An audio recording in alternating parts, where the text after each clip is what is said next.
cette graine exotique unique au monde.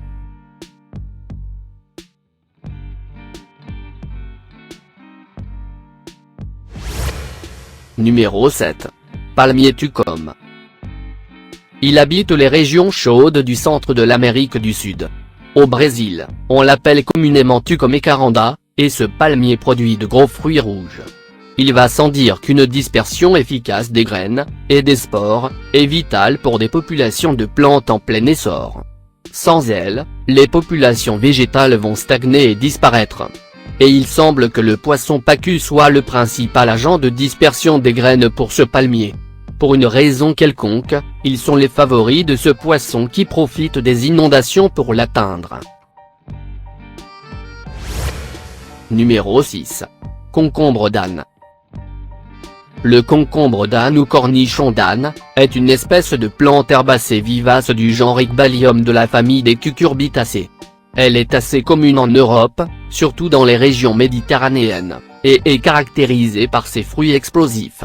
Le fruit est littéralement sous pression, 6 bar, soit nettement plus qu'un pneu de voiture, de telle sorte que l'ouverture provoquée par le détachement du fragile pédoncule provoque une puissante explosion, qui permet la projection des graines à plusieurs mètres.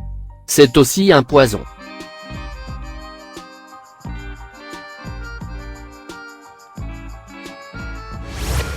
Numéro 5. Arbre dynamite. Est une espèce d'arbre vénéneux de la famille des Euphorbiacées. Le fruit a l'aspect d'une petite pomme de pin en forme de potiron entourée de lobules contenant les graines. Ces graines en forme de disque sont enfermées entre deux petites valves courbes et ligneuses. Elles vont subsister jusqu'au début de la saison des pluies et une fois au contact de l'eau, elles volent littéralement en éclats.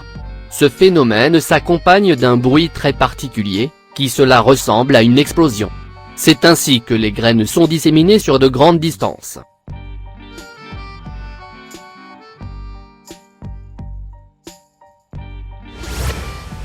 Numéro 4. Orchidée.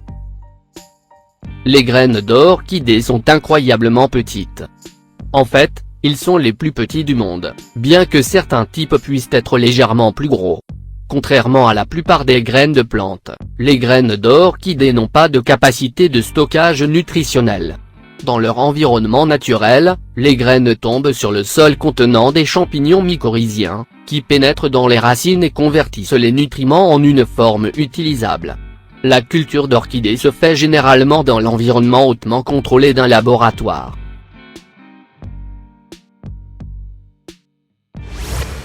Numéro 3. Arbre de magnolia. Les graines de magnolia sont faciles à trouver, mais vous devrez être rapide. Ces graines attrayantes et ce rouge vif constituent une source d'énergie importante pour la faune locale, ainsi que pour les grands troupeaux d'oiseaux qui migrent vers le sud pour l'hiver. Commencez par observer l'écosse des graines du magnolia. Au fur et à mesure qu'ils mûrissent, les structures ovoïdes crémeuses deviennent plus foncées et deviennent de plus en plus elliptiques et ligneuses. Les follicules individuels à la surface de la gousse commenceront à se diviser et vous verrez facilement les graines.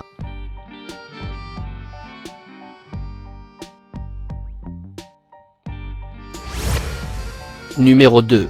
Snapdragon.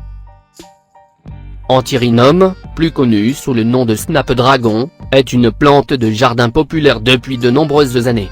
Aussi connue sous le nom de fleur de dragon, son nom commun provient de la ressemblance de la fleur avec une tête de dragon, quand il fleurit. Pourtant, une fois que la fleur est morte, quelque chose d'un peu plus macabre apparaît.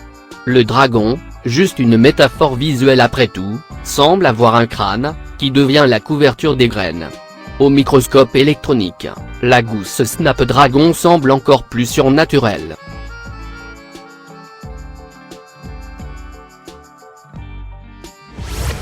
Numéro 1. Coco de mer. Le coco de mer est un palmier endémique des îles de Praslin et de Curieuse. Il atteint 25 ou 34 mètres de haut. Le fruit mature mesure entre 40 et 50 cm de diamètre et pèse entre 15 et 30 kg. Il contient la plus grosse graine du règne végétal.